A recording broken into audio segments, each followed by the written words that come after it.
Voilà, puisqu'il faut bien commencer et que Cécile doit partir prochainement. J'ai une question justement pour Cécile Duflot, que j'ai eu la chance de voir début janvier dans le jardin des Serres d'Auteuil, lorsqu'il y a eu cette réunion sur les lieux. Et hélas, depuis le 13 février, comme vous le savez, Roland Garros va venir s'installer sur ce site. Alors je voulais savoir, vous avez parlé du droit d'interpellation populaire au Conseil régional. Serait-il possible de faire quelque chose avec le Conseil régional et de venir tenir tête au maire de Paris? Est-ce possible? Est-ce qu'on prend plusieurs... Est-ce qu'il y a d'autres questions tout de suite?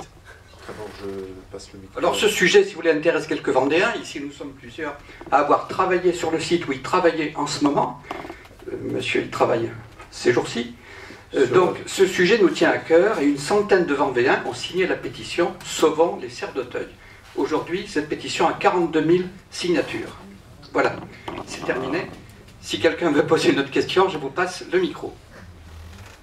Sinon, Cécile, présidente du groupe Europe Écologie Les Verts au Conseil régional d'Île-de-France. Alors, deux choses. La première, c'est que nous n'avons pas, vous l'avez vu, lâché le dossier, hein, ce qui nous a donné quand même quelques petits moments de tension avec nos partenaires socialistes. Alors, à la région, pas tellement, parce que j'ai adressé un courrier à Jean Pauluchon, comme je m'étais engagée, en lui demandant de bien vouloir intervenir pour exercer une médiation dans ce dossier du fait de son statut de président de région. Et il a adopté la stratégie que j'appelle de l'oreiller mou, c'est-à-dire que je n'en ai jamais plus entendu parler. Donc, je vous invite à transformer la pétition en droit d'interpellation populaire, et donc en faisant une interpellation du Conseil régional pour mettre à l'ordre du jour, même si nous allons continuer de nous exprimer sur le sujet.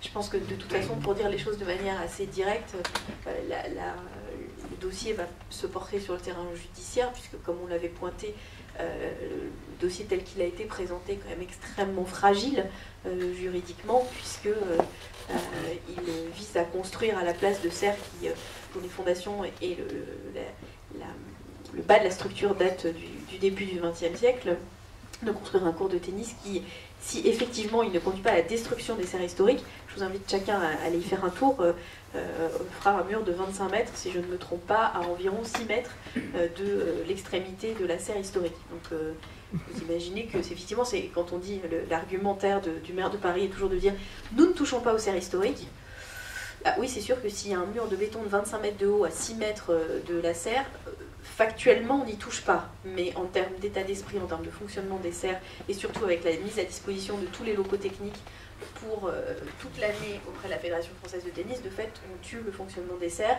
et tout l'argumentaire qui vise à dire qu'une partie des plantes seront transférées dans le bois de Vincennes, au parc floral, tout le monde sait que c'est absolument impossible, puisque ce sont des serres qui nécessitent d'être chauffées et qu'il est parfaitement interdit d'installer une chaufferie au parc floral. Donc il y a c'est vraiment un dossier extrêmement pénible, d'autant que moi je pense qu'il aurait été courageux aussi d'affirmer que soit il y avait deux hypothèses, c'était le maintien du site en l'état, c'est-à-dire dans ses limites, puisque l'objectif de la Fédération française de tennis n'est pas d'augmenter le nombre de visiteurs, et c'est pas ça le besoin. Le besoin, c'est d'avoir un village commercial et pour les partenaires qui soit plus vaste, et donc de récupérer de l'espace pour pouvoir installer des stands et des places pour assister au tournoi en bénéficiant d'installations VIP, etc. Donc ça, c'est une logique effectivement qui peut s'entendre, mais à ce moment-là, elle nécessite le déménagement du tournoi. Donc on va garder la même mobilisation. Je pense qu'il n'est pas inutile que vous puissiez, que tous ceux qui sont mobilisés sur la signature de la pétition transforment leur pétition en droit d'interpellation populaire. Au moins, ça mettra le sujet à l'ordre du jour des débats du Conseil régional.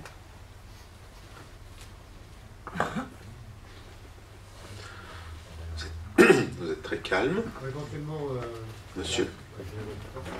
Encourager chacun à aller voir l'interview de Cécile Duflot à Europe 1. Je crois qu'elle est super et que voilà. Félicitations. Il faut peut-être donner les détails, parce que tout le monde n'a pas écouté Europe 1. Donc c'était lundi matin, c'est ça? Non, c'était dimanche. Dimanche. Oui, je pense qu'il y a des gens qui faisaient campagne sur le marché. Non, c'était dimanche matin. Mais oui, si vous voulez, d'ailleurs, c'est pas juste dû à mon talent personnel. même s'il est immense, je ne suis pas une seule seconde, c'est pour vous montrer que je fais moi aussi la politique autrement et que j'ai compris comment gérer mon ego. Mais plus sérieusement, parce que on parle beaucoup de l'actualité, et Vincent a évoqué la situation en Afrique du Nord. Je pense que c'est extrêmement intéressant de voir aussi la myopie absolue de tous les pays occidentaux vis-à-vis de la situation dans les pays arabes, et de constater aussi, parce que ça c'était dimanche matin avant l'intervention du président de la République, qui est quand même une insulte absolue. Vous imaginez François Mitterrand en 1989, après la chute du mur, dire « Ouh là là, il faut que je change de ministre des Affaires étrangères et puis aussi de ministre de l'Intérieur, parce qu'il va y avoir des Tchèques, des Slovaques et des Allemands de l'Est qui vont débouler, nous poser des bombes et nous faire des immigrés, que ça va pas être très sérieux. » Enfin, c'est une insulte phénoménale à ce qui se passe et aux populations de ces pays que d'avoir réagi comme l'a fait le président de la République. Mais c'est pas anecdotique, hein. Je pense qu'à l'échelle de l'histoire, quand on regardera ces événements, quand on regardera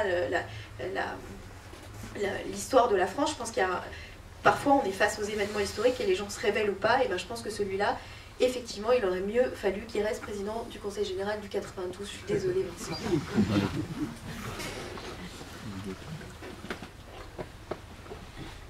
Pas plus de curiosité que ça. Non, c'est en fait que ça les intéresse beaucoup plus d'écouter nos deux candidates. Absolument. Voilà. Donc je vais passer la parole à Corinne Prasnozzi, qui est candidate pour la cantonale de Vanves. Prasnozzi, cher Cyril, oui, absolument. Il a du mal au fond, mais on va le faire répéter. Corinne, je te présente pas, tu vas te présenter toi-même. Oui, bonjour. Donc effectivement, je me présente pour ces élections avec Pierre Toulouse, donc, qui est là. Alors moi, je voudrais juste revenir très rapidement sur ce qu'a évoqué Vincent, et qui, pour moi, vraiment constitue le cœur de mon engagement au sein d'Europe Écologie Les Verts, et qui caractérise, me semble-t-il, la façon qu'ont les écologistes de faire de la politique autrement.